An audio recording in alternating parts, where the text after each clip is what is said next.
우리에게 이제 모든 삶에서 이제 원칙적으로 다 규정하고 있지만, 명확하게 규정하고 있지만, 특별히 구원에 관해서뿐 아니라 또 뭐 이런 것지만 중요한 그런 우리 삶의 그런 중요한 문제에 관해서 하나님께서 말씀을 통해서 규정하고 계시지만, 어떤 분야는 그냥 명확하게 말씀하고 있지 않은 것도 많아요.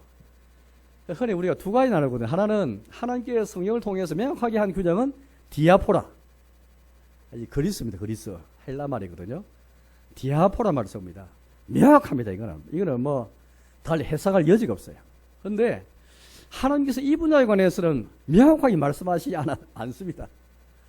이것은 디아포라입니다. 디아포라에다가 이제 아라는 것은 영어로 A인데 요걸 하나 앞에 붙이면 디아포라가 아닌 것입니다.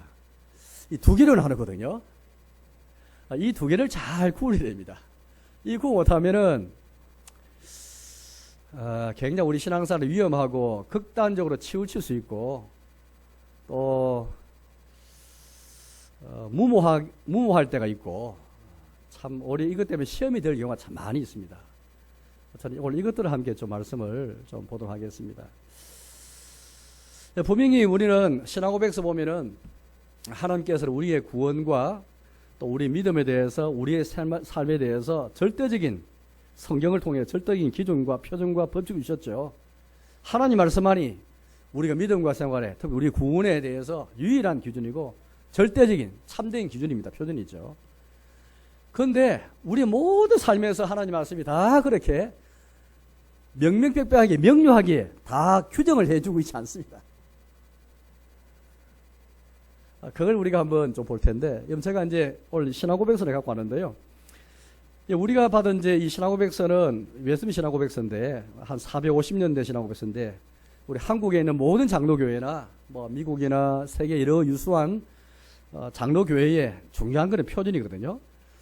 그래서 우리 한국에 있는 장로교회도 이렇게 이걸 받고 있는데, 1장은 이게 35장까지 되어 있습니다. 그래서 뭐 성교에 대해서, 또 처음에는 이제 성경에 대해서, 하나님에 대해서, 우리의 구원에 관해서, 믿음에 대해서, 또 결혼과 이혼에 대해서, 교회에 대해서, 종말에 대해서 쭉 중간 한 문마다 우리의 고백을 다 실었는데요. 그 1장을 보니까 이 성경입니다. 성경에 대한 우리의 고백이 나오는데, 1장에서도 보니까 이게 여러 항목이 나오거든요. 1장에 6번째 해당하는 항목 보면 이런 이제 조항이 나옵니다. 제가 읽어볼게요. 조금 한번 들어보십시오. 듣고 나서 제가 한번 설명을 좀 해드리겠습니다. 하나님의 영광과 사람의 구원, 그리고 믿음과 생활의 필수 불가결한 모든 일들에 관한 하나님의 뜻 전부는 성경에 명시적으로 기록되어 있거나 합당하고 필연적인 추론을 통해서 성경에서 이끌어낼 수 있다. 이 성경에다 성령의 새로운 계시이든 사람의 전통이든 어떤 것이라 할지라도 어느 때라도 덧붙여서는 안 된다. 그럼에도 우리는 말씀에 계시된 바를 이해하여 구원에 이르게 하는 데에 성령의 내적 조명이 필수 불가결함을 인정한다. 또한 하나님께 드린 예배, 교회 치리, 인류의 행위와 공동체의 공통적인 사안 등은 항상 준수해야 하는 말씀의 일반적인 법칙들을 따라 본성의 빛과 신자의 분별력으로 규정해야 한다. 오늘 설교 제목이 여기에 나오거든요. 본성의 빛과 신자의 분별력으로. 본성의 빛이라는 말은 뭐냐니까 양심. 우리 양심이나 우리의 상식이나 이걸 가리키거든요. 본성의 빛, 신자의 분별력. 오늘 설교 제목이 본성의 빛과 신자의 분별력으로 하는데, 왜 이 제목을 택했는지를 말씀드리겠습니다. 그 다음 7번째 조항에 이 말이 있습니다. 성경에 있는 모든 것은 자체로서 똑같이 명백하지도 않으며 만인에게 똑같이 분명하지도 않다. 그러나 구원을 위해서는 반드시 알고 믿고 준수해야 할 바는 성경의 여러 곳에서 아주 분명하게 공포되었고 열렸기 때문에 배운 자든 못 배운 자든 통상적인 방편을 합당하게 사용하여 충분하게 이해할 수 있다. 우리의 구원에 관해서는 성경이 명백하게 배운 사람이든 못 배운 사람이든 아이들이든 어리든 상관없이 구원에 관해서는 구원에 이르는 구원에 이르는 길에 관해서는 명백하게 우리 말씀하신 거예요. 이건 우리가 첫째 다 인정하는 바죠. 그 다음에 우리가 중요한 것은 성경에 있는 모든 것을 그 자체로서 다 똑같이 명백하지도 않고 다 만인에게 모든 사람에게 똑같이 분명하지도 않는 거예요.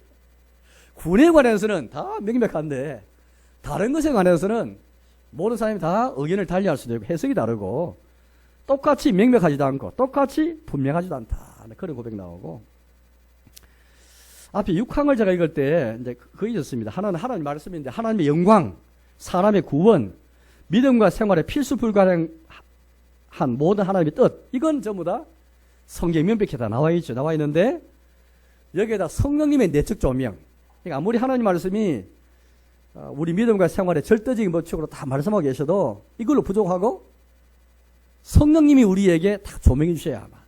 성령님이 후라시처럼 뭐 불빛처럼 뭔가 비춰줘야 이 어두운 우리의 마음을 비춰줘야 하나님 말씀을 깨달을 수 있고 하나님 뜻을 알 수 있다는 거예요.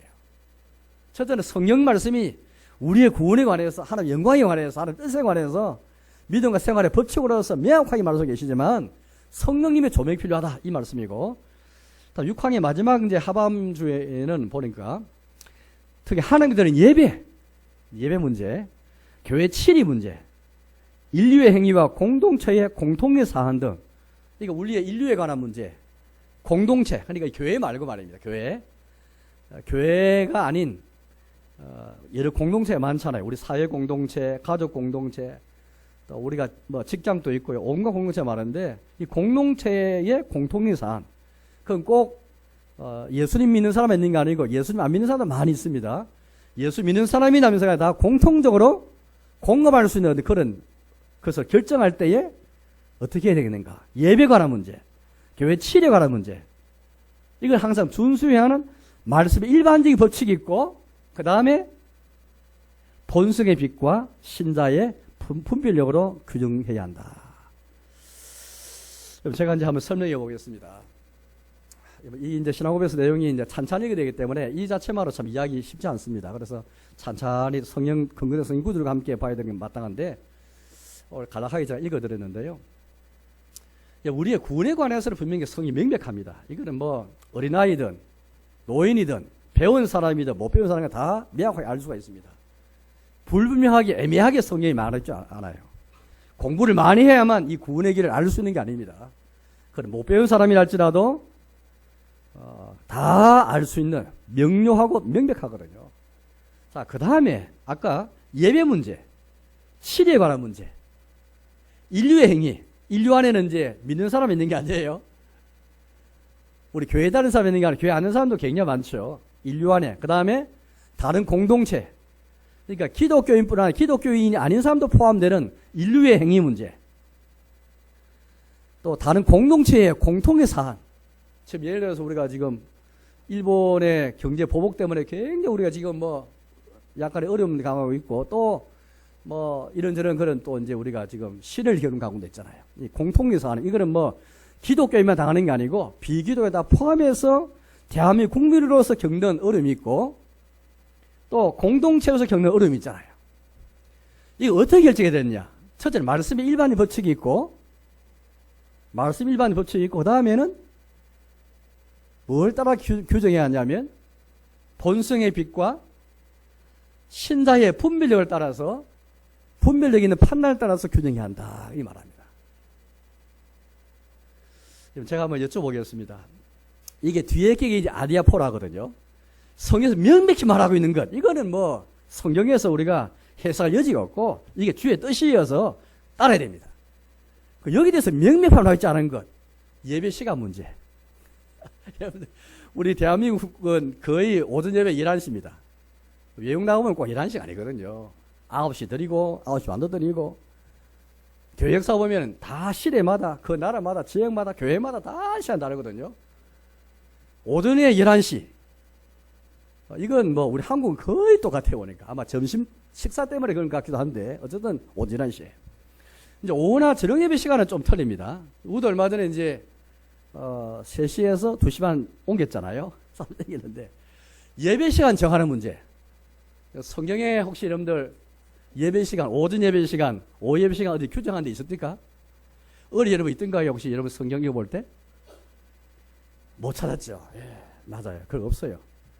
그런데 만약에 어떤 분이 나와가지고 오후 예배 시간도 성경에 규정되어 있으니까 따라야 된다 해가지고 성경을 찾아갖고 자 봐라 구약시대 제사 드릴 때 상번제 해가지고 매일 드리는 번제 아침에 드리고 저녁 때 드리는데 이 저녁 시간에 드렸으니까 저녁 예배 된다. 성경 갖다 드리면 성경적으로 저녁 예배 드린다. 이렇게 규정하면 어떻게 될까요, 여러분들? 어떻게 되겠습니까? 그게 이단이에요, 이단. 갖다 대야 성경 같지만은 형식 성경인데 예배 시간에 관해서 성경이 매우 규정하고 있지 않은데 자기 딸이 임의로 해석해가지고 구약시대 때 제사드리는 그 시각을 이용해가지고 그걸 성경적으로 우리 저녁 예배 시간을 드려야 한다 주장하면 이게 이단이고 이게 잘못된 굉장히 이게 성경을 가지고 뭘 말했지만 이게 의용. 흔히 우리가 의용에다가 뭐 뒤에 뭘 많이 붙이잖아요. 학자 같은 의용학자. 의용 뭐 합니다. 그게 뭡니까? 예, 뭐 겉으로는 성경을 다 갖고 말하고 겉으로는 뭘 명문을 많이 삼는데 실제로 보면 이게 아무도 아닌 거야. 성경은 예배 시간에 관해서 말하고 있지 않습니다. 그런 거는 그게 바로 아디아포라. 디아포라는 성이 명백히 규정한 것. 아디아포라는 명백히 규정하고 있지 않은 것. 우리 신앙급에서 보는 첫째 예배 문제, 치리 문제, 인류의 모든 행위에 관한 문제, 공동체에 속해 있어서 공통적으로 뭘 해야 할 문제. 이런 문제에 관해서는 하나님 말씀 일반적인 원칙이 있지만은 그 다음에는 우리 방금 보는 본성의 빛, 양심의 판단에 의해서, 상식의 판단에 의해서, 우리의 신자, 이 분별력에 의해서, 분별력의 판단을 따라서 결정할 일이지, 이게 쉽게 말해 건전한 상식을 따라서, 건전한 양심의 빛을 따라서 결정해라. 그 말이거든요. 오늘 성경 말씀을 왜 제가 읽었느냐, 이 네 군데, 10장에 두 군데, 10장에 31, 32절, 또 14장에 많이 겠지만 제가 두 군데만 복했는데, 이 네 군데를 잘 보시면은 성경 명백하게 규정하고 있지 않은 것에 대해서는 어떤 원리에 의해서 결정할 것인가. 그거를 함께 좀 보도록 하겠습니다. 우리 고전 아까 고린도서 10장을 다시 돌아올까요? 10장 보시면 31절 보겠습니다.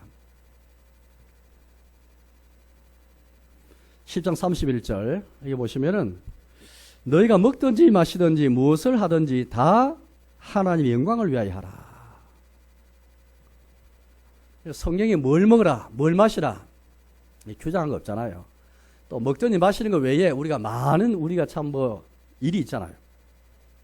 우리 해야 할 일도 많고 우리가 정말 종살이 많은데 그 모든 결정할 중요한 원리는 뭐냐니까 다 하나님의 영광을 위하라. 그러니까 아디아포라 예배 시간 결정할 때 우리 한국 교회는 이제 제가 몇 번 쓰면 담배하고 술을 금지했잖아요. 한국 교회가 그건 사실 성경에 명백하게 규정하고 있지 않잖아요. 성경에서 담배 문제를 언급한 적도 없고 또 성경 우리에게 술 취하지 말라 했지 술 자체는 금한 적이 없는데 그러나 왜 한국 교회에 왜 그걸 금했을까요? 이런 원리입니다. 다 하나님의 영광을 위하여 하라. 하나님의 영광을 위한 목표가 있는가? 예배에서 결정할 때든지 성이 명백하게 규정하고 있지 않은 것에 대해서 우리가 뭘 판단할 때에 본성의 빛, 즉 양심과 상식에서 판단하고 건전한 판단까지 분별하고 판단할 때 이 원리, 하나님의 영광을 위해 하는가. 두 번째는 32절입니다. 보니까 유대인에게나 헬라인에게나 다 유대인에게나 하나님의 교회에 나 거치는 자가 되지 말고. 이 거치는 게 뭐예요? 거치는 것은 길 걸어가다가 돌뿌리가 딱 하나 있어가지고 탁 넘어지지 않습니까?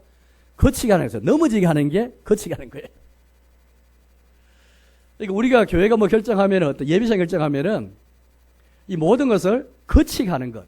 사람을 마음을 상하게 하고 실족하게 하고 넘어지게 하는 게 아니고 1절 32절 말씀 보니까 모든 일에 모든 사람이 기쁘게 하여 자신이 유익을 구하지 아니하게 하고 많은 사람이 유익을 구하여 그들 구원을 받게 하라. 사람을 실족하게 하는 게 아니고 모든 사람이 유익을 구하는 쪽으로 판단하라. 그 말입니다. 얼마 전에 우리 여러분들 그 주보에다가 헌금한 분, 헌금자 명단을 기록하는 가지고 토론했지 않습니까? 그거는 디아포랄까요? 안 디아포랄까요? 주보에 명단 기록한 것은 기록하고 기록 안 하는 것은 이게 디아포라과요, 아디아포라과요? 아디아포라죠. 이 진리가 아니면 여기 목숨 걸리면 안 됩니다. 이 갖고 성경 갖다 대고 성경 근거 갖다 대면 이게 이단이. 저는 우리가 그날 판단한 것은 그거죠. 회중의 판단을 따라서 어느 것이 더 유익한가 그 결정했잖아요. 진리 문제 아니기 때문에 어느 게 옳고 그런 게 아니었습니다. 그래 우리가 다 분이 그랬잖아요. 어느 쪽 하다가 장단점 있지만은 지금 우리 이 형편 이 시점에서는 주보에 명단 싣지 않는 것이 전체 회중의 유익을 구하겠구나 해서 판단한 거죠. 그래서 우리는 다른 교회에서 여전히 헌금자 명단을 싣는 것을 정죄해서는 안 됩니다. 절대 우리가 잘하고 생각하면 안 돼요. 큰 착각입니다, 여러분들. 또 주부의 명단 싣지 않는 것 절대 계획이 아니에요. 이런 계획도 아닙니다, 여러분들. 이거는 회중의 유익을 위해서 판단해서 존중해서 해서 뿐이지 거기에 진리 문제가 있는 게 아니고 그건 아디아포를 따라서 상식과 그거는 분별을 따라서 어느 게 유익하겠는가. 싫어도 유익한 지 많고 안 싫어도 유익한 지 많고 다 단점도 있고 그런 거거든요. 이래 가지고 우리가 서로 목숨 걸고 이게 지나치게 주장해버리면 이게 더 큰 문제예요. 의외로 여러분들 교회가 시험에 들고 교회들과의 관계에서 깨어지는 거 보면은 이 진리 문제가 아니고 다 사소한 문제다. 아디아포라 때문에 다 깨어져요. 이 아디아포라에 속한 문제를 결정할 첫째 하나님 영광을 위하는가, 둘째 이게 모든 성도에게 거치는 것이 될 것인가 유익을 줄 것인가 이 결정이 되고요. 다음 세 번째는 14장 보겠습니다. 14장의 26절을 보시면은 이런 말씀이 있습니다. 14장 26절 끝에 보니까 이런 말씀이 있죠. 모든 것을 덕을 세우기 위하여 하라. 26절 끝에 있습니다. 모든 것을 덕을 세우기 위하여 하라. 덕을 세우는 말은 무슨 말일까요? 덕을 세우는 말은 이게 이제 원문에 어찌 됐냐니까 교회를 하나님의 집, 건물로 비교해가지고 이게 하나님의 집 전체가 세우는 일이 돼야지 주의 집을 넘어지게 하는 것 되지 말라 이 말입니다. 덕을 세우기 위해서. 그러니까 모든 이의 덕을 세우는 말은 주님의 교회가 집으로서 잘 튼튼히 세워지는 이것을 위해서 결정하라 이 말이죠. 고린도교회 이게 오늘 14장 문명이 뭐냐니까 이 교회는 성령님이 역사하셔가지고 성령님의 은사와 능력이 많이 나타났습니다. 그래서 방언하는 분도 계시고 이 방언을 통역하는 분도 계시고 예언도 있고 그 외에 뭐 시와 또 노래 신랑 노래를 부르는 사람도 있고 다양한 분들이 많이 계셨거든요. 그런데 이분들이 질색 없이 이렇게 진행을 많이 한 거예요. 그래서 오늘 성경 말씀 보면은 질색 있게 하고 차례대로 하고 또 기다리고 뭐 그런 말씀이 많이 나옵니다. 그중 한 가지 말씀은 모든 것을 덕을 세우기 위해 하라. 이 26절을 보십시오. 형제들 어찌할까 너희가 모일 때에 찬송시도 있으며 가르치는 말씀도 있으며 계시도 있으며 방언도 있으며 통역함도 있나니 이거 얼마나 귀합니까? 정말 성령이 역사하는 그런 교회인데 문제는 이 모든 것을 덕을 세우기 위해서 하지 못해서 문제가 발생한 교회가 고린도 교회였습니다. 한편 성령이 역사하시니까 얼마나 좋아요. 살아있는 교회고 생동감 있는 교회고 능력이 나타나는 교회니까 또 전도도 열매가 많이 나타나는 교회였습니다. 정말 훌륭한 고린도 교회인데 그러나 문제는 이것들 할 때 덕을 세우지 못한 거죠. 사람을 많이 실족하게 만들고 가난한 사람 상처 주고 자기가 받은 예언 그런 말씀이 있었습니다. 아까 36절 보니까 36절에 이런 말씀이 있거든요. 36절에 하나님의 말씀이 너희로부터 난 것이냐 또는 너희에게만 임한 것이냐. 하나님 말씀이 자기한테만 임한 줄 알고 막 자기만 말 다 하고 막 이렇게 하는 거예요. 덕을 못 세운 거죠. 자기한테만 예언 주어졌고 자기한테만 방언 주어진 줄 알고 혼자서 다 그냥 질색 없고 덕을 못 세운 거죠. 모든 것을 덕을 세우기 하라. 이 원칙입니다. 마지막 네 번째 원칙은 40절 끝에 있습니다. 14장 40절. 모든 것을 품있게 하고 질서 있게 하라. 모든 것. 아까 우리 계속해서 이 네 군데를 보면서 다 모든 것 이런 표현이 나왔거든요. 그러니까 성경이 명백하게 규정하고 있는 것에 대해서는 해석할 여지가 없습니다. 그거 따라야 됩니다. 그러나 명백하게 규정하고 있지 않은 것에 대해서는 그 모든 것, 이제 다 모든 것이라는 이 표현을 유념해야 될 것 같아요. 이 모든 문제, 성경이 명백하게 규정하고 있는 것 안에서는 이 네 가지 원리, 하나님의 영광을 위하는가, 과연 거치는 것이 혹 되지 않을 것인가, 세 번째 모든 것을 덕을 세우기 위하여 하라, 네 번째 품위 있게 하고 질서 있게 하라. 그래서 교회에 우리 일할 때는 품위 있게 해야 되고 질서가 다 있게 해야 됩니다. 성이 명백하고 있지 않은 것에 대해서 이렇게 해야 되거든요. 그래서 우리 예배 시간 결정할 때도 다 이 원칙을 따라서 다 했고, 또 주부에 우리가 그렇게 헌금자 명단을 싣고 안 싣는 문제에 관해서 마찬가지예요. 싣는 교회를 정죄하지도 않고 싣지 않은 데에서 우리는 계획이라 생각지도 않고 참 겸손하게 회중의 유익을 따라서 우리가 판단하고, 너무 과정해서도 안 되고, 그렇게 마음을 다 낮추어서 딱 그렇게 우리가 판단했을 뿐이고, 어쨌든 우리가 이 품위 있고 질서 있게 한 것이죠. 또 지난주에 우리가 이제 그 협의체 구성하는 것, 컨퍼런스 보드, 협의체죠. 협의체를 할 때도 마찬가지예요. 성경에 그런 이 치리 문제, 이 조직 제도 문제에 관해서 원칙은 나와 있지만, 그러나 그런 문제는 다 우리가 상식적으로 분별력을 갖고 이 판단할 문제지, 그 성경 갖다 대고 나면 이 골치 아픔이 되는데. 그래, 교역사 읽어보시면 참 재미있는 게 많아요. 앞에 서 있는 목사가 가운을 입고 그렇게 서야 할 것인가, 가운을 입지 할 것인가, 이 문제 가지고 오랫동안 싸웠습니다, 여러분들. 이게 이해가 잘 되셔요, 여러분들? 저는 지금 잊지 않았잖아요.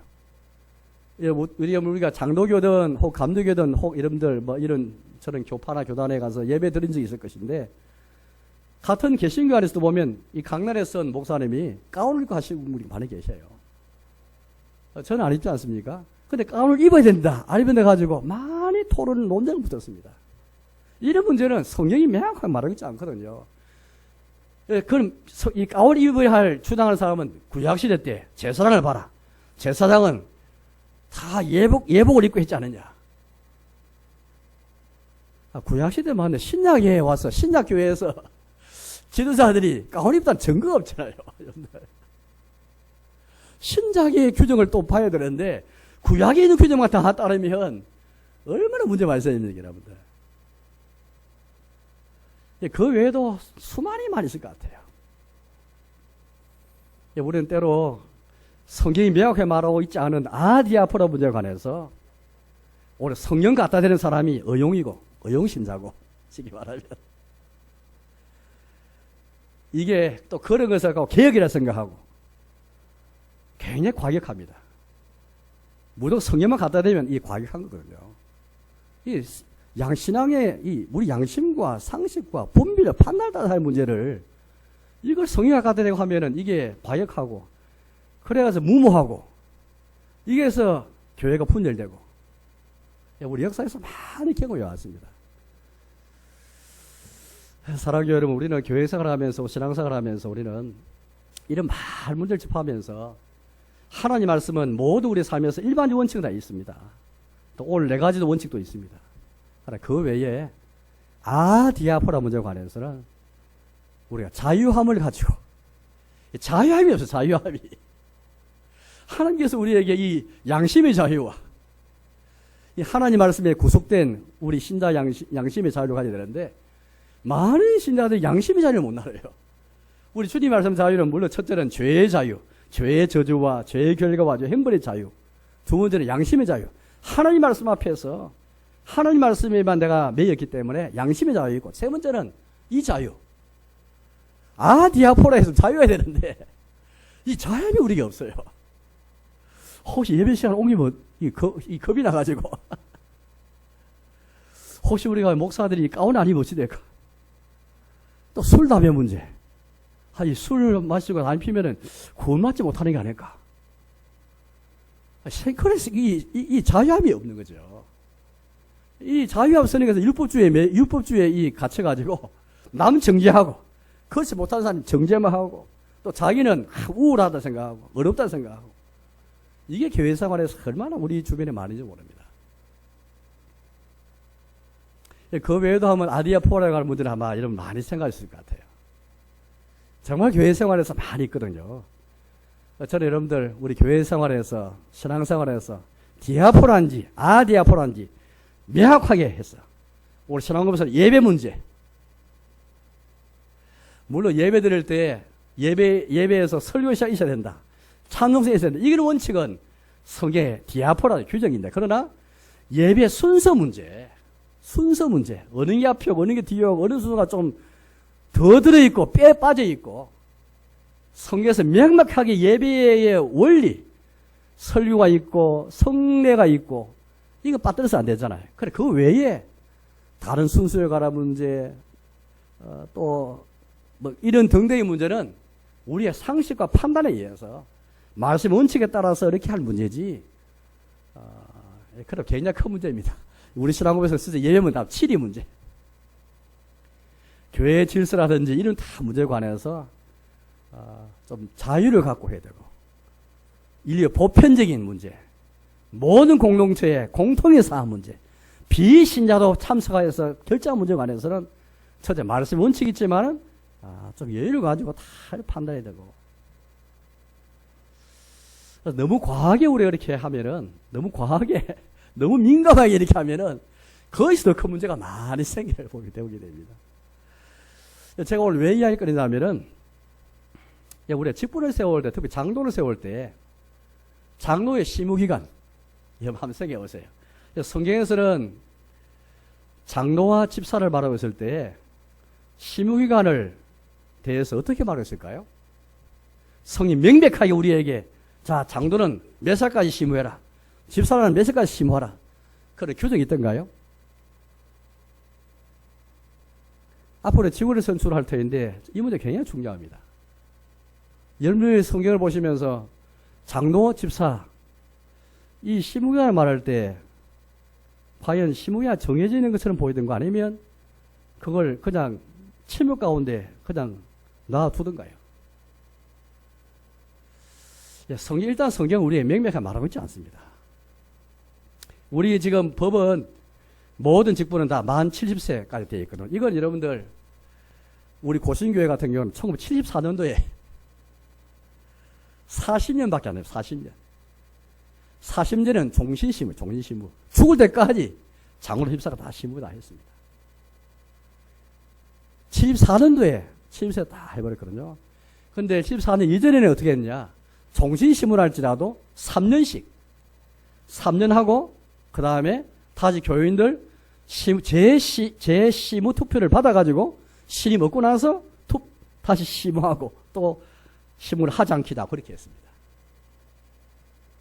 시무기간에서 우리나라도 다, 우리 한국에 1884년에 이제 복음이 전파되고, 7년에 노예가 구성되고 12년에 총회가 구성되었습니다만은, 근데 겨우 우리가 100년 조금 넘었잖아요. 이 넘은 이 역사 가운데서 시무기간이 때로 3년 했다가 7세 했다가 이것도 왔다 갔다 했거든요. 성경에는 명확하게 시무기간에 대해서 말하고 있지 않습니다. 우리 흔히 이제 종교개혁 당시에 그럼 어떻게 했는가? 종교개혁 당시에 직분을 계획했으니까, 흔히 우리가 가장 우리가 많이 말하는 언급하는 스위스 제네바에서 교회를 목회하고 교회 개혁을 앞장섰던 칼빈, 제네바 교회는 장로 시무기간이 몇 년인가? 1년에서 1년. 1년이었어요. 연임할 수 있지만 1년마다 투표를 했어요. 이유가 뭔지 아세요? 이유가? 그냥 시무기간이 뭐 종신이다, 질세다, 1년이다, 그게 중요한 게 아니고, 이유가 중요해요. 이유가. 세 가지 이유를 들었습니다. 세 가지. 하나는, 만약에 장로가 혹은 집사가 시무를 종신토록 하면은, 그때는 자기도 모르는 사이에 어깨에 힘이 들어가가지고 교인들을 위해 군림할 수 있다. 다 사람 약하기 때문에. 이게 여러분들, 우리는 빨리 가슴 알았잖아도 서양교회는 이걸 절대 경험하였습니다. 얼마나 교권이 우리 가운데 서서히 들어와가지고 교권만 들어가면 막 사람이 달라져가지고 군림하게 돼버린 거예요. 여러분들 소설 완장이라는 소설을 읽어본 적 있는지 모르겠습니다. 완장. 유령길이라는 소설가가 지은 완장인데, 저는 학생 때 그 책을 읽었을 때 말은 생생하게 기억하거든요. 야, 이거 막 우리나라 문화를 이렇게 잘 대변할 수 있겠는가.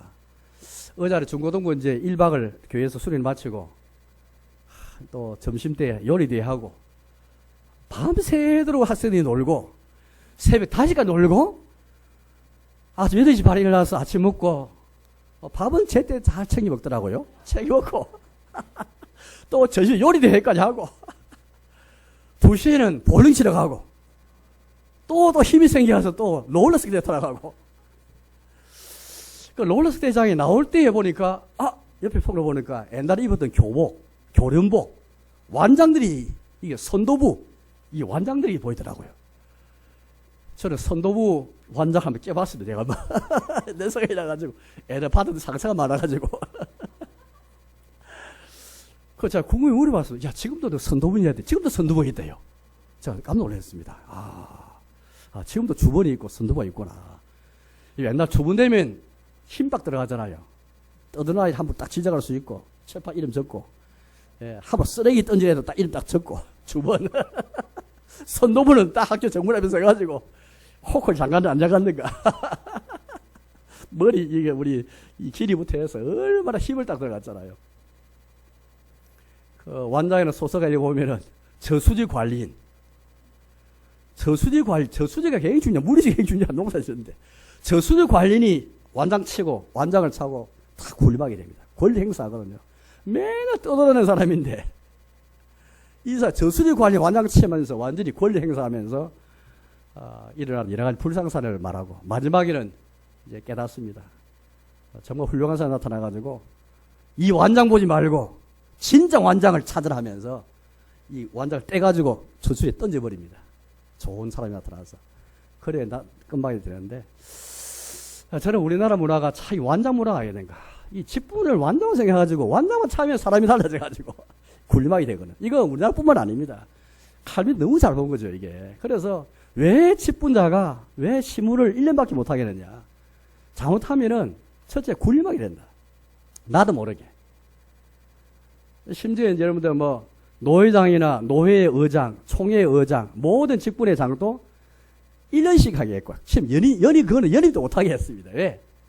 노회장을 연수고 연임하게 되면 1년 하고 또 노회장이면 부당한 교권이 다 들어가기 때문에. 그러니까 철저히 교권을 많이 경험해봤기 때문에, 부당한 교권을 많이 경험하기 때문에, 그걸 법 속에 다 반영이 되어 있습니다. 이게 중세교회 때 얼마나 하나님이 주신 교회 권세, 교권 자체는 너무나 귀하고 좋은데, 이걸 남용하고 부당하게 사용하기 때문에 교회가 어려움 많이 당했거든요.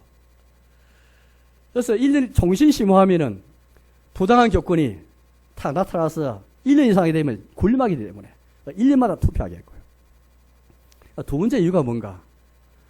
교인들이, 이게 1년씩 해야 교인들이 예배 문제, 교리 문제, 생활 문제에 관해서 교인들이 적극 참여할 수 있다는 것입니다. 안 그러면 계속 직분자가 종신심호하면 직분자에서 끌려가는 거예요. 이 피동적인 교회는 천주교예요.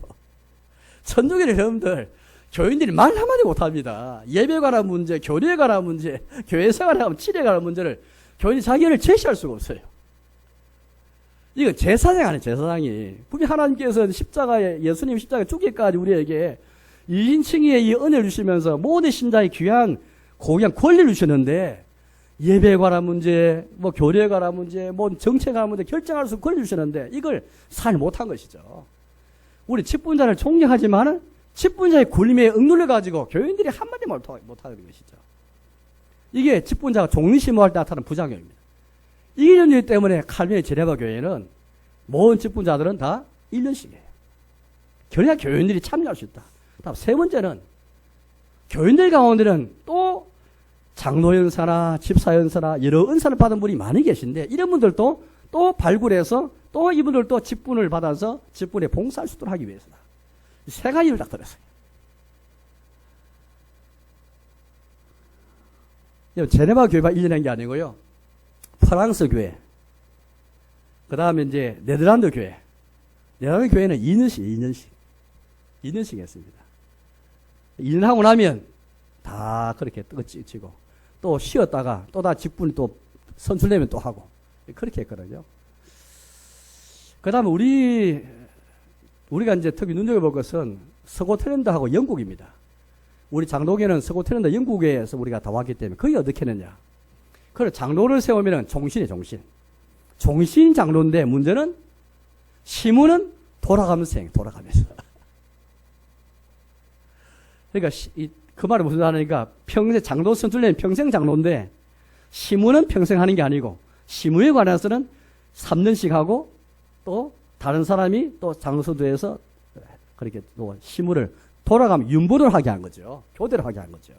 그러니까 장로제도 유지되는 겁니다.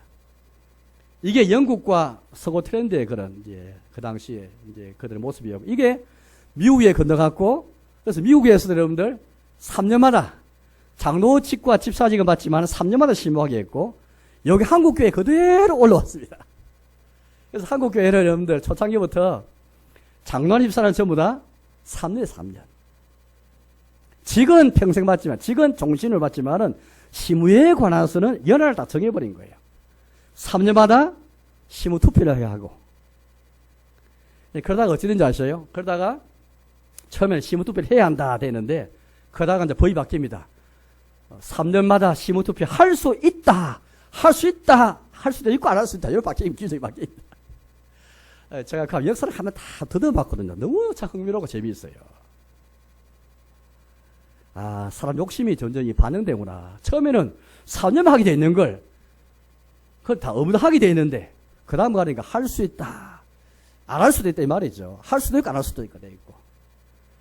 그러다가 이게 결정적으로 만 70세까지, 만 70세 정년제가 도입되면서 70세까지 시무가 보장된 거예요.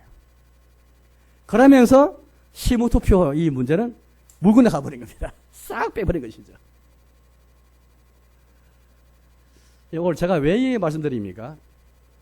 성경에서 명확하게 규정되어 있는 것과 명확하게 규정되어 아주 잘 구분해서 이게 신앙생활에 굉장히 중요한 문제인데 성이 명확하게 규정하는 것에 관해서 목숨을 걸고 여기에 너무 이게 우리 마음을 너무 공을 들이고 하면 이게 다 문제가 발생합니다. 하나님 말씀이 명확하게 규정되는 것 안에서는 우리가 상식적인 판단과 건전한 분별력에 의해서 다 결정하는 것. 어느 게 회중의 유익을 위한 것인가? 어느 게 하나님의 교회를 위한 것인가? 어느 것이 주님의 교회에 덕을 세울 것인가? 어느 것이 품이 있고 질서가 있는 것인가? 이거 판단해야 되는 것이죠. 또 한 가지 제가 더 한 말씀 드려볼까요? 다 관련된 것들입니다. 집사는 지금 우리가 당회하면은 목사와 장로 이 두 직분만 당회에 속한 당회의 회원이잖아요. 집사는 당회에 속할 수 있을까요? 당회에 속하지 않을까요? 성경에 성경에 명확하게 말하고 있을까요? 이거 어떻게 생각하세요? 성경에는 명확하게 말하고 있지 않습니다. 올해 교회 역사 보시면 종교의 당시에는 집사도 다 당회원이었어요. 집사도. 아마 깜짝 놀라는 분이 계실 것 같아요. 모든 직분이 다 동등하기 때문에 당의 집사는 당회원이었습니다. 제가 한번 여러 나라를 경우를 한번 제가 종교 이후에 잘 조사를 해봤거든요. 거의 다수가 다 집사가 당회원이었습니다. 그럼 도대체 지금처럼 이렇게 그러면 집사가 당회원 아닌 것은 언제부터 했는가? 보니까 칼빈이에요, 칼빈.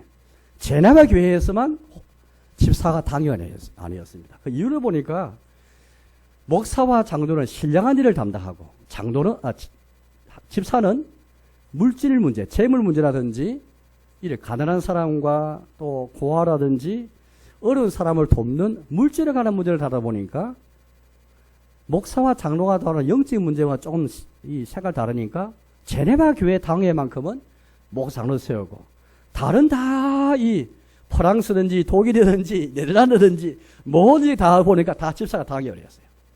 후일에 보니까 후일에 점점 따라가가지고 이제는 제네바 교회 당회를 닮아가지고 여러 나라에 처음에는 전부 다 집사 당회였는데 시간이 가면서 이제 집사가 당회에서 다 빠지게 된 거예요. 제가 이 문제를 왜 말씀드릴까요, 여러분들? 그 말은 본래 성경에서는 명확하게 집사가 당회원이 아닌 데서 명확 말하지 않잖아요. 그럼 우리가 여기도 침묵하고 다만 교회 역사에서 종교 당시에는 집사 당회 등을 존중하면서 이름만 갖고 있으면 교회 집사를 무시해서 안 된다 이 말이죠. 아이고, 교회에서 내가 당의원이니까 막 집사하기도 무시해버리고. 네, 처음부터 성경은 명확하게 우리에게 누가 당의원인지, 집사가 당의인지 아닌지 대해서 그냥 말하지 않습니다. 그런 것은 우리의 판단에 의해서 다 결정한 거거든요. 오히려 다수는 다 집사를 당의로 세웠던 것이죠. 집사에 나오는 거 한 개 더 말씀드리겠습니다. 말은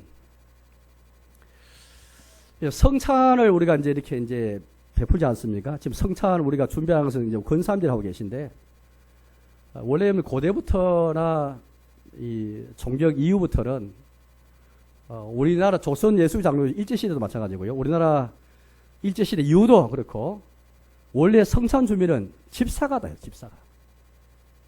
집사가 있거든요. 이거 잘 모르는 분 많이 계실 거예요. 영국과 스코틀랜드와 미국 장로교회에서 그렇고, 미국 장로교회에서 우리나라 들어올 때에 선교사 가운데 곽알련 선교사 계신, 곽알련 선교사, 미국 북장로 선교사이신데, 이분이 아주 유명한 선교사. 이분이 여러분들 지금 이제 여러분들 나이보다 좀 더 연배가 있는 분들은 교회 정치문답조례라는 책을 다 갖고 있어요. 교회 정치문답조례. 이게 우리나라 100년 동안 우리 교회 생활에서 많이 유익하게 썼던 교과서거든요. 교회 정치문답조례. 이 책을 번역한 사람이 곽알련 선교사입니다. 원래 클라크 선교사인데, 이 책 누가 썼냐 하니까 J.A. 하츠라 유명한 그런 북장로교회 유명한 목사님이셔요.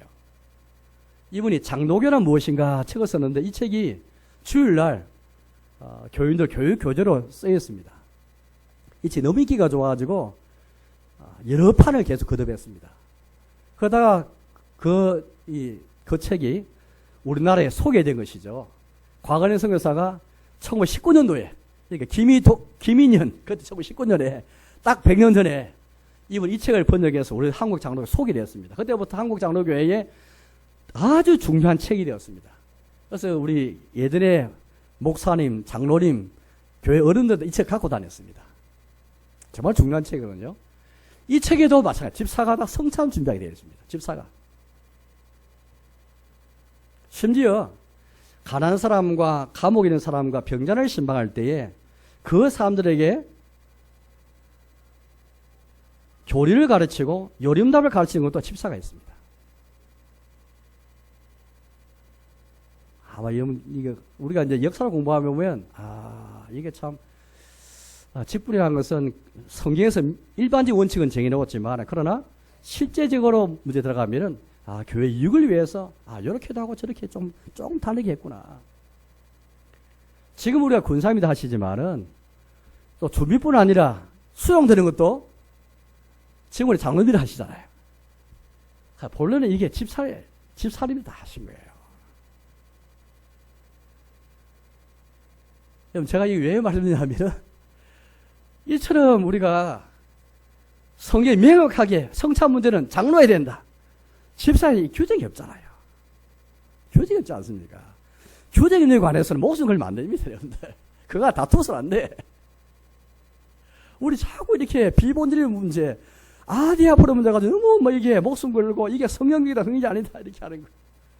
시무기가 문제, 집사의 당의 문제. 집사가 옛날에 당에 속했다 하면 다 우리 겸손하게 다 낮추고 서로 존중하고, 목사, 장로, 집사 직무가 다를 뿐이지 서로 동등한 직분이구나 다 깨닫게 됩니다. 집사는 당이 아니니까 뭔가 장로는 집사가 높은다 생각한다면 큰 오산입니다. 다 하나님 앞에서 다 동등한 기능을 따라 직무를 따라 주은 직무인 것이지 더 높고 낮고 그런 게 없거든요. 자, 여러분 오늘 말씀 듣도록 하겠습니다. 저는 오늘 크게 여러분들 성경이 명백하게 규정하고 있는 것은 하나님의 말씀을 따라서 하되, 특히 성령의 내적 조명, 성령의 내적 조명이 필요하고, 두 번째 교회 예배 문제, 치료에 관한 문제, 인류의 행위나 공동체에 관한 공통의 사안 문제는 일반 상식과 판단에 따라서, 우리가 주변에 사회적인 그런 이런 문제들이 많지 않습니까? 이런 문제 판단할 때 첫째는 하나님 말씀, 일반의 원칙이지만 두 번째는 건전한 상식과 분별에 따라서 결정해야 돼요. 거기다가 성경 갖다 대면 무조건 성경 갖다 대는 게 좋은 게 아닙니다. 오히려 그게 더 위험할 수 있죠. 특이하고 직분을 우리가 생각한다면, 교회를 세울 때 우리가 직분을 가려 생각한다면, 장로나 집사의 시무게가 문제, 또 집사가 당연히 이럴 때 생각한다면, 다 우리가 다 마음을 낮추어서 참 보다 좀 더 여유 있고, 좀 자유로운 마음 갖고, 이 문제를 다 논의해야 되지. 여유 있게, 정말 자유함을 누리면서 다 토론해야 되지. 어느 게 주님의 교회를 세울 것인가. 다 해야 되지. 그 외에도 우리 주변에 참 아디아포라에 속한 문제가 참 많이 있습니다. 이런 문제에 관해서 자유함을 다 누리면서 다 결정해야 그게 진짜 주님의 교회를 세우고, 여러분 이게 이 건전한 판단과 상식과 판단 안 하고 성령만 갖다 대비면 덕을 못 세웁니다. 덕도 못 세우고 사람을 실족하게 만들어버리고, 괜히 우리가 이 초보 명단을 싣는 문제 갖고 건전 토론을 우리 잘했지만은 이 문제 하는데, 이거 성경 지적 문제는 아닌데, 교회의 덕을 세우고 유익을 문제인데, 막 성경 갖다 대고, 침체해 가면서 해버리면, 그게 더 교회를 넘어지게 한다니까요. 차라리 그는 논의 안 하는 게 낫죠. 저는 그 외에도 우리가 참 교회를 세워갈 때에, 모든 게 다 이렇게, 이 두 가지 원칙을, 중요한 문제를 잘 구분해가지고, 임한다면 우리 마음이 좀 여유있고 참 자유를 누리면서 품위와 질서를 찾으면서 하나님의 영광을 찾으면서 회중의 유익을 찾으면서 덕을 세우기 위해 것이 무엇인 찾으면서 할 수 같습니다. 아무쪼록 이 원칙을 따라서 우리 신앙생활, 교회생활 잘하는 저와 여러분 되시기를 주님의 이름으로 축복합니다.